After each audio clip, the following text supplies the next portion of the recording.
Du coup, journal de bord. 59 ou 60? 59. Euh, ouais, je vous ai un peu menti la dernière fois où j'avais dit que genre le journal de bord numéro 58 serait en 3 parties. Et en fait, vous avez juste eu le droit à une semaine où il n'y a rien eu du tout. Et- Mais en fait, il se trouve qu'actuellement dans ma vie, je suis au milieu de. Mais genre dans pratiquement tous les aspects de ma vie. Du coup, je me sens pas de vous raconter les histoires, c'est-à-dire que je voudrais vous raconter l'histoire, mais je pense que ce serait plus intéressant quand on aura la fin. Parce que quand on est juste au milieu de, ben, c'est dommage que je puisse pas. Vous voyez, si je commence à raconter, puis après il va falloir que je vous raconte à nouveau l'histoire, c'est un peu ennuyeux. Donc, euh, tout va bien, j'ai fait tomber ma bouteille d'eau. Tout va bien. Ma bouteille, pas en plastique. On se calme. Vous calmez les écolos. Euh... Coup de douche me permet de dire des trucs comme ça. Tout va bien. Du coup, je suis au milieu de euh, apprendre. Enfin, je suis au milieu de euh, savoir ce qu'on peut faire par rapport à mes problèmes concernant mes règles, les douleurs et toutes ces choses qui déglinguent. Donc, du coup, j'aimerais bien vous en parler, mais ça serait mieux que je vous explique tout de A à Z, de comment j'en suis arrivée à et machin, nanana, quand j'aurai trouvé la fin du problème. Je suis au milieu de trouver une bonne psychiatre. Pareil, il faudrait que je vous raconte depuis le début pourquoi, comment trouver une psychiatre et quels sont, je pense, voilà, qu'est-ce qui est important, toutes ces choses. Et du coup, on en est qu'au milieu. Et pareil, je pourrais vous parler de psychologue. Et je suis un petit peu désolée si vous entendez mon voisin qui fait des travaux. Mais voilà, mon voisin fait des travaux. Donc j'espère qu'il va pas se mettre à utiliser la perceuse maintenant. Ça me ferait chier au moment où j'allume la caméra. Je suis au milieu de découvrir une nouvelle profession, peut-être une reconversion. Je l'espère, peut-être une carrière, on verra. Ça serait bien que je trouve enfin ma place et puis que je puisse commencer aussi à avoir un petit peu des sous qui rentrent parce que les sous qui sortent, ça, oui, ça sort. Même quand on ne sait pas comment, mais ça sort. Mais par contre, ça vient pas, donc c'est dommage. J'aimerais bien que les sous viennent un petit peu à moi. Et tout ça. Donc pareil, ça, je peux pas trop vous en parler. Parce que même si je suis dans le truc, dans le processus et tout ça, je préférerais vous en parler après. Je suis au milieu de, comme je vous disais la dernière fois, tester une nouvelle façon de voir la vie, de vivre, etc. Et pareil, j'ai pas les résultats tout de suite. Enfin, je veux dire, ça va pas venir en 2 secondes. J'aimerais bien, mais non. Non, tellement pas. Bah oui, c'est pas du temps, putain. Et, euh, et voilà, et je suis au milieu de plein de trucs. Donc en fait, au final, je me dis, ouais, on pourrait aborder des sujets comme on a dit qu'on aborderait, parce qu'en vrai, on a plein de sujets qu'on a dit qu'on aborderait, qu'on a dit qu'on avait envie d'aborder, etc. Mais franchement, j'ai même pas eu le courage de faire les recherches et tout ça et tout ça. Ah, oh là là, vas-y, quoi. Voilà la meuf, quoi. Parce que la santé, c'est pas ouf. La santé, c'est pas ouf. Ça me fait du bien de voyager quand même. Je voyage un petit peu plus. Enfin, je dis un peu plus. En gros, j'ai juste fait un voyage et ça y est, tu vois, je suis refaite. Mais ouais, c'est ça. Enfin, j'ai un voyage, ouais. Je suis partie à Évreux voir une amie. Et ça m'a fait du bien. Ça m'a fait du bien de voir d'autres choses, de partir un peu. Pareil, c'est cool, mais. Donc en fait, j'ai envie, moi, de pouvoir faire ça, de pouvoir rencontrer des gens par le voyage. Pourtant, je suis quelqu'un d'assez introverti, mais j'ai envie de pouvoir voyager, de rencontrer des gens. J'aimerais bien que ça soit aussi à travers mon métier, dont on parlera une prochaine fois. On verra où est-ce que ça en est, les prochains mois, à mon avis, je pourrais vous en parler en vrai d'ici 1 an. C'est ça le problème, c'est... Mais du coup, 1 an, c'est dans longtemps. En fait, il faudrait quand même que je vous en parle. Parce que 1 an, c'est long, tu vois. Autant, pour tout ce qui est les problèmes de santé, je vais pouvoir commencer à vous en parler d'ici quelques semaines. Normalement, je vais pouvoir vous en parler. Pour les problèmes par rapport à mes menstruations, je vais pouvoir vous en parler d'ici quelques mois. Au moins, je commencerai à avoir des trucs. Mais c'est vrai que par rapport à ce qui est de gagner de l'argent pour vivre et de vivre pour être heureux, ben, le problème c'est que oui, j'aurai les résultats que dans 1 an, et d'ici là les choses pourront complètement avoir changé, quoi. Complètement. Donc du coup, en fait, au final, si on veut un peu suivre l'avancée, ben allons-y, parlons-en. Et ça me fait peur. Ouf, vous me faites peur. Oh, s'il te plaît, vas-y, tu me fais peur. Laissez-moi tranquille. Qu'est-ce que j'ai eu cette idée de vouloir faire des journaux de bord sur internet? Allez, laissez-moi. En ce moment, j'ai pas envie.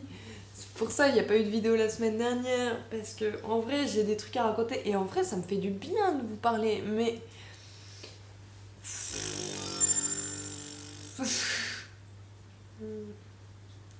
D'ailleurs, ils vendent plus la coloration que je faisais, alors du coup je vais devoir faire une autre coloration, je sais même pas si ça sera bien. Voilà, rien à voir. Écoute, c'est mon journal de bord, je raconte ce que je veux. Alors si je veux raconter que je trouve pas la coloration que je veux pour mes cheveux, qu'elle n'existe plus, qu'ils ne la vendent plus, et que ça me fait chier parce que du coup je dois prendre une autre coloration qui ne ressemblera pas à ce que j'avais, bah ça me fait chier, voilà, c'est comme ça. Bah bon, de toute façon là c'est tout terne, c'est tout pourri, et puis on voit mes racines, c'est magnifique, hop, extraordinaire, bientôt on verra mes cheveux blancs. Faux, je n'en ai pas, je suis jeune, fringante et jeune. Donc en fait, vous vous souvenez quand même que avant les grandes vacances ou pendant? Bref, on a fait une vidéo où on a parlé d'apprendre à se connaître pour trouver sa voie, etc., etc. Enfin bref, je vous ai fait tout un laïus là-dessus. Je me suis permise de vous donner des conseils un peu random sur se trouver soi-même, pouvoir trouver sa voie, apprendre à mieux se connaître, enfin bref.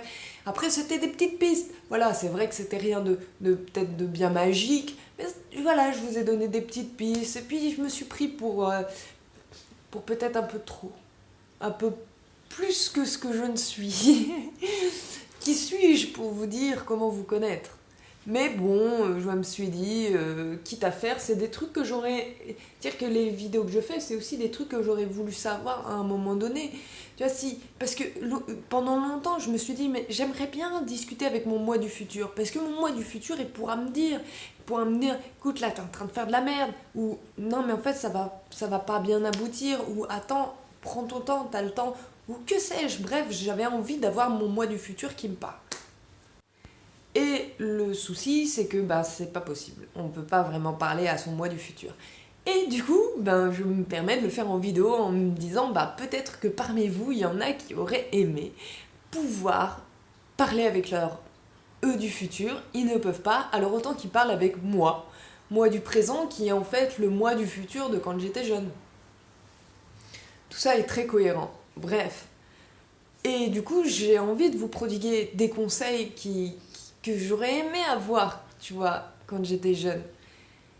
Et je me suis pris dans la gueule, mais un retour de bâton, mais j'étais pas prête les gars. Mais un retour de flamme sur justement trouver sa voie, son orientation, machin, nanana. Bam! Je me suis pris une de ces baffes, ces grandes vacances. Mais un truc qui t'envoie dans le fossé. Là, j'étais plus dans les orties, j'étais de l'autre côté de la forêt. Paumée. Me suis retrouvée en Transylvanie, mais j'ai rien compris. Je n'ai rien compris. Je me suis réveillée, j'avais la tête qui tournait, des chauves-souris comme ça, et je dis qu'est-ce qui se passe? Merde, qu'est-ce qui s'est passé, les gars? Paumé. Et, et du coup, en fait, ce qui s'est passé, c'est que je vous ai donné plein de conseils pour apprendre à mieux vous connaître, et moi, je me suis retrouvée à me dire, mais qu'est-ce que je fais dans ma vie? Mais dans quelle étagère?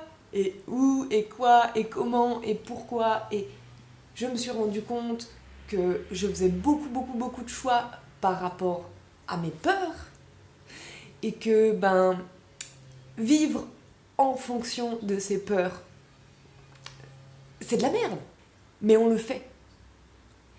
Et donc, ce qui s'est passé, c'est que très concrètement, soyons concrets, concis, j'y arriverai pas, faut pas déconner, on le sait, on le sait les gars, on le sait. Concis, je n'y arriverai pas. Par contre, je peux être un peu plus claire, parce que je suis toujours en train de parler des trucs, c'est un peu, des fois même métaphorique, mais c'est parce que, en fait, à la fois j'ai envie de me confier, à la fois j'ai pas envie de trop parler, mais tu vois, et des fois tu te dis, ouais, j'ai pas envie, il y a des gens qui se reconnaissent et tout. Non, bon, essayons d'être assez concret dans mon discours, je vais essayer d'être concrète, même si je n'arriverai pas à être concise. Dans tous les cas, on est con. Donc, du coup, en fait, pour ceux qui le savent, donc moi je suis en auto-entrepreneur. Et ce qui s'est passé, c'est que je suis partie en clinique, ça, il y en a qui le savent, je pense, machin, pour dépression sévère. Et quand je suis sortie de la clinique, il y a plein de choses que j'ai changées dans ma vie. Et là, on est genre 1 an plus tard, ok? Et 1 an plus tard, en fait, il y a encore des changements qui se passent dans ma vie. Il y a encore énormément de répercussions qui se passent. Et franchement, j'ai envie de vous en parler parce que ça a vraiment été un moment très très charnière dans ma vie. Ce passage en clinique, c'est vraiment comme si j'avais passé une porte. C'est pour ça, c'est vraiment charnière, quoi. Comme on le dit vraiment au sens littéral, c'est comme si je sortais d'une grotte, tu vois. C'est comme si j'avais passé une porte. Et je suis rentrée dans un autre univers, ok? Mais dans cet nouvel univers, les fonctionnements, les lois de cet univers ne sont pas celles que je connaisse, que je vivais. Et du coup, même 1 an plus tard, j'ai encore beaucoup de choses à apprendre, beaucoup de choses à découvrir, parce que c'est pas en 1 an que tu fais le tour de l'univers, évidemment. Et du coup, et moi j'ai toujours été en auto-entreprise, enfin toujours, ça fait un moment, avant même ma dépression, j'avais ouvert mon auto-entreprise, et je faisais plein de choses, mais je n'étais pas encore dans ce nouvel univers, ok, quand je l'ai ouvert, à la base. Et donc, ce qui s'est passé, c'est qu'il y a eu plein d'étapes différentes dans mon auto-entreprise. D'abord, je faisais tout. Et puis après, j'ai décidé que, non, en fait, normalement, il faut se spécialiser. Oh, je suis vraiment désolée, du coup, il y a la perceuse. Qu'il faut se spécialiser parce que dans notre société, ceux qui sont valorisés, ce sont les spécialistes. Et du coup, j'ai fait des cours. Il faut savoir que quand je me mets à faire quelque chose, je m'investis à 3000% dans ce que je fais. Donc, quand je me dis j'ai envie d'apprendre ou de faire tel truc, je m'y investis énormément. Et comme aujourd'hui, on a le droit, on a accès à des bouquins, on a accès à Internet, on a accès à tout ce qu'on veut, et vraiment en termes de connaissances, on a un accès aux connaissances qui est énorme, ça y allait, tu vois. Et du coup, je me suis payé plein de formations, j'ai fait plein de choses, et du coup, je me suis mis dans la photographie, mais pas uniquement dans la photographie, c'était dans la photographie de couple, de mariage, et aussi avec les animaux de compagnie. Parce que moi, ce qui m'intéressait, en fait, c'était de photographier les liens que les gens tissaient entre eux. Et aussi, ça peut être avec les animaux, ou ce genre de choses. Chacun va avoir une relation très différente avec l'autre, avec son chéri ou avec son animal, etc. Et aussi beaucoup de se balader dans la nature, parce que j'aime beaucoup la nature, tout simplement. La vérité, c'est qu'après avoir expérimenté ces choses-là, donc là on parle d'avant le passage en clinique, ça c'était dans l'autre dimension, vous voyez? Dans la dimension Z. Et du coup, dans cette dimension, j'ai commencé à comprendre, c'est là où tu vois, t'entrebâilles un petit peu des fenêtres comme ça. J'ai commencé à comprendre qu'en fait, il n'y avait pas que des spécialistes dans la vie. Et même si on m'avait mis en tête que seuls ceux qui se spécialisaient pouvaient réussir, et ça c'est ce qu'on dit dans notre société, puisque les spécialistes sont des personnes qui sont extrêmement valorisées actuellement dans notre société. Par exemple, oui, tu vas faire S, tu te spécialises en maths, tu te spécialises en plus en général dans des compétences, je veux dire, très scientifiques, etc. Des choses qui sont très précises. Donc tu vas avoir quelqu'un qui va être spécialisé dans un truc qui est déjà spécialisé, etc. Mais il n'existe pas que des spécialistes dans le monde. Et ça, on veut l'ignorer et on voudrait que tout le monde devienne un spécialiste. Et en gros, bah, tu réussis si t'es un spécialiste, mais si t'es pas un spécialiste, alors bah, t'es un peu une merde. Parce que quand on dit à quelqu'un qu'il est touche à tout, excuse-moi, mais c'est pas très valorisant. Quand tu dis que quelqu'un est spécialisé dans un domaine ou qu'un autre est touche à tout, on sent bien quand même qu'il y en a un qui est mieux vu que l'autre. Parce qu'un spécialiste dans tel domaine, direct, t'imagines un doctorant qui a de l'argent, enfin, qui est reconnu, qu'on respecte pour telle ou telle chose. Par contre, un touche-à-tout, c'est quelqu'un qui sait un petit peu tout faire, mais pas très très bien non plus, tu vois. Et genre, t'imagines un peu un mec qui vient chez toi et qui sait tout faire, il sait tout réparer, mais bon, en même temps, il est spécialisé dans rien, donc tout de suite, on le dénigre, on dénigre ça.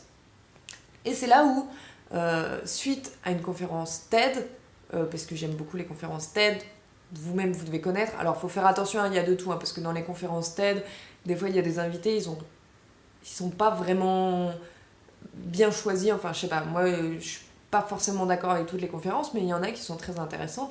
Ça reste quand même des gens qui vont te partager des expériences de leur vie, etc. Donc pourquoi pas, tu vois, c'est intéressant. Après, voilà, il y a des sujets qui vont se contredire, donc ça c'est bien aussi, tu peux regarder les vidéos en regardant l'une et l'autre qui vont complètement être en contradiction, te faire ta propre opinion, ben, c'est plutôt intéressant. Mais ce que je veux dire par là, c'est, t'as des conférences, enfin, soyez toujours, quelles que soient vos sources, c'est pas parce que c'est une conférence TED que tout de suite c'est une source ultra fiable, ok? C'est juste une conférence avec quelqu'un qui va parler de son vécu, ok? C'est tout. C'est un truc qui est ultra subjectif et qu'on va pas... Enfin, c'est comme ça. Tu peux être d'accord, tu peux pas être d'accord, tu peux vivre ces choses-là, tu peux ne pas du tout les vivre. Enfin, bref. Tout le monde peut être complètement en contradiction avec ça et que ça soit vrai pour certains, faux pour d'autres. C'est ça que je veux dire. Bref, dans cette conférence, j'essaierai de vous la retrouver, pas sûr que j'y arrive, mais si c'est le cas, je vous la mettrai en description. Dans cette conférence, justement, la personne parlait des spécialistes et ce qu'elle appelle, justement pour ne pas dire touche à tout et que ça soit mal vu, elle disait les multipotentialistes. C'est-à-dire des gens qui, justement, aiment apprendre beaucoup de choses. Et elle parlait aussi de tout le bénéfice qu'il y a, en fait, à mettre en relation les spécialistes et les multipotentialistes pour travailler sur un même sujet. Parce que justement, les spécialistes vont oublier certaines choses en se spécialisant de trop, et les multipotentialistes, n'ayant pas les spécialisations, n'auront pas certaines réponses à des questions. Et en travaillant, en collaborant, c'est là où justement il y a toute cette richesse. Et donc elle parlait justement de la richesse du fait d'être multipotentialiste, qu'on n'est pas tous des spécialistes, qu'il faut voilà, un petit peu voir un petit peu plus de complexité dans les personnes, mais aussi du coup de toute la richesse qu'il peut y avoir à travailler ensemble. Du coup, suite à cette vidéo, moi j'ai bien compris que j'étais multipotentialiste. Et j'étais là avec une auto-entreprise qui ne fonctionnait pas, disons-le nous, dans la photographie très spécialisée, en plus dans un domaine très spécifique. Or, à la base, je fais beaucoup de choses. Je fais de l'illustration, je fais de la peinture, je fais de la photo, je fais beaucoup de choses. Tout ce qui va être en fait en rapport avec les arts visuels, c'est quelque chose qui me botte de fou. Ça peut être la publicité, ça peut être... Bref, énormément de choses. Ça comprend vraiment beaucoup de choses. Mais je me retrouvais là à m'être spécialisée, à avoir spécialisé mon entreprise dans tel domaine, tu vois. Et en fait, bah, ça ne me correspondait pas à moi. Sauf que mon entreprise, c'est le reflet de moi-même.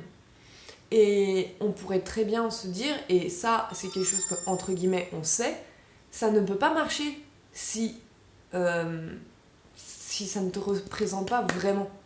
Et donc, ça on parle d'il y a peut-être 2 ou 3 ans, tu vois. Et en fait, le truc, c'est que je fonctionnais, et c'est normal aussi parce qu'on fait tout ça. Quand on se lance dans un business, on a envie que ce business y marche. Donc, on veut se donner toutes les chances de notre côté. On va regarder qu'est-ce qui fonctionne, qu'est-ce que les gens ont besoin, comment s'y prendre en termes marketing, en termes d'offres, de demandes, tout ça. On va analyser toutes ces choses. Et c'est ce qu'on nous apprend de faire. Analyser qu'est-ce que les gens ont besoin. Parce que si les gens n'ont pas besoin de ce que tu veux proposer, ben évidemment qu'ils vont pas le prendre et personne n'achètera ce que tu as besoin, tu vois. Et donc, vraiment, j'avais fait beaucoup de recherches, beaucoup de cours dessus, enfin, plein de choses pour que à chaque fois mes activités fonctionnent, même si elles étaient à chaque fois un petit peu différentes. Et donc après, je me suis ouvert en me mettant beaucoup plus sur la communication, donc m'occuper de la communication des entreprises. Et lorsque je suis sortie de clinique, j'ai décidé de reprendre certains de mes rêves d'enfant, entre autres l'animation, l'animation, je veux dire, dans le dessin animé, ce genre de choses. Donc animer des logos, j'ai commencé par là, j'ai commencé par l'animation vectorielle, pour animer les logos, etc. Pourquoi ? Parce que ça avait une forme très concrète par rapport à mon projet de base, qui était de pouvoir faire la communication des entreprises. D'accord ? J'étais toujours là-dessus. Hein. Mon entreprise, pour moi, elle était toujours là-dessus, ok ?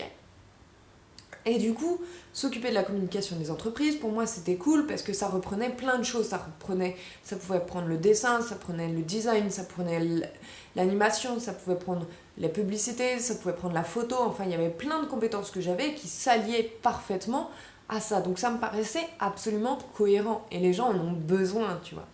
Et du coup, j'ai appris tout ça, je me forme sur plein de trucs. Et pendant l'été, justement à ce moment-là, juste après vous avoir fait toutes mes vidéos sur apprenez à vous connaître, hein, et là, je me retrouve. Pourquoi je me retrouve en Transylvanie ? Direct, parce que en fait, l'objectif que j'avais, c'était à partir de septembre, on remet les pieds à l'étrier pour de vrai, et il faut manger. Il faut aussi avoir conscience qu'il faut manger, donc il faut de l'argent qui va rentrer à un moment donné, tu vois. Donc, je vais m'y remettre et je commence à faire toute une série d'interviews pour savoir qu'est-ce que les entrepreneurs, parce que j'aime bien travailler avec les entrepreneurs, ont besoin dans leur communication visuelle pour que je puisse leur faire des offres sur mesure, etc. Je commence à réfléchir à tout ça.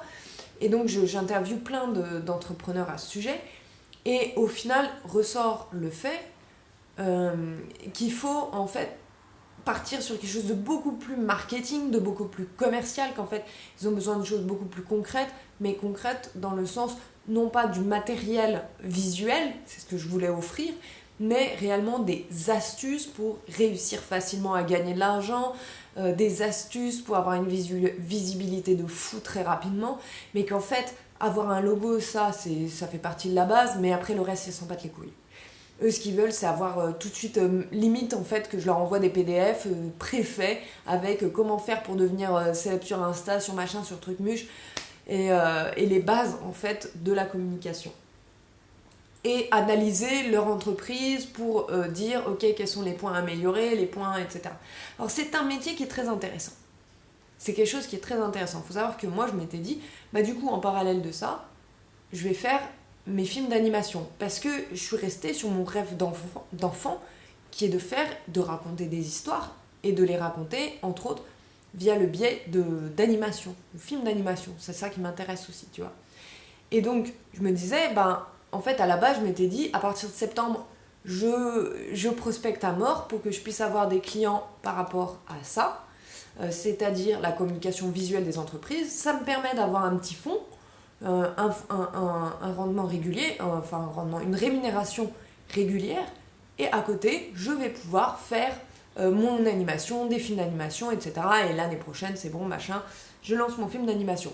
C'était complètement irréaliste, d'accord ? Mais j'étais dans ce truc. Et suite à toutes ces interviews, je me dis, mais ça me plaît pas. Mais ça ne me plaît pas en fait. C'est-à-dire que le côté commercial ne m'intéresse pas.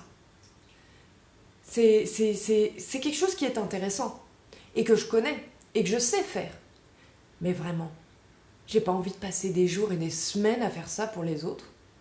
Ça... Si j'ouvre mon entreprise, c'est pour faire un truc qui me botte, tu vois. C'est pour faire ça, autant que je le fasse dans le cadre d'une entreprise, en fait, où j'aurai un salaire régulier et des horaires fixes, tu vois. Mais en fait, ça me botte pas, tu vois. Et je me suis posé la question, ok, mais en fait, réellement, pourquoi tu veux faire ça? Non, mais la question se pose, tu vois, parce que ça te plaît pas au final. Mais pourquoi? Pourquoi tu t'es décidé que là, en septembre, t'allais prospecter, et machin et truc? Pourquoi? Et là, la réponse était simple, c'était bah, parce qu'il me faut comme j'ai dit, puisqu'il me faut une rémunération régulière. Et comme ça, je pourrais faire mes animations à côté. Et là, je me dis, mais. Sauf que là, en fait, on est en train de parler d'un métier à temps plein. D'où tu veux faire des animations à côté? Bah, à moins de partir en burn-out, ce que j'ai déjà fait, tu vois bien que c'est un métier à part entière qui va te prendre tout ton temps. C'est un métier, les gens, quand ils font ça, c'est leur métier. Tu vas pas te mettre à faire 2 métiers en même temps, qui sont très prenants. Donc c'est pas possible, t'auras pas le temps pour tes animations. Pourquoi tu veux faire ça en fait? Pour en fait avoir une rémunération régulière. Parce que je manque d'argent, parce que je vis dans la pauvreté. Ok? Donc c'est parce que t'as peur de pas gagner d'argent. Bah ouais, j'ai peur de pas gagner d'argent. Donc tu fais ce choix parce que t'as peur. Ouais, je fais ce choix parce que j'ai peur. Faire un choix parce qu'on a peur, en général, le choix il est mauvais. Ouais, en général, quand on choisit lorsqu'on a peur, c'est un peu des choix de merde. Ouais. Du coup, t'es sûr que c'est le bon choix? Je suis désolée, j'ai une blessure ici. Je suis pas dégueulasse, j'ai une blessure, ok. J'ai mal en plus. Ouais. Et du coup, j'ai fait, bah, j'ai pas envie de vivre en fonction de mes peurs. J'ai pas envie de vivre en fonction de mes peurs. Non. Et alors, a commencé tout le processus de trouver sa mission de vie. Et ça, en vrai, là, je pense qu'on est sur une vidéo qui est déjà assez longue. Vous avez eu une bonne introduction. Je vous raconte la suite dans la prochaine vidéo. Et oui, c'est toujours comme ça avec moi. On commence, on dit qu'il n'y a rien à dire, et puis finalement... Voilà. Et bien, à la semaine prochaine.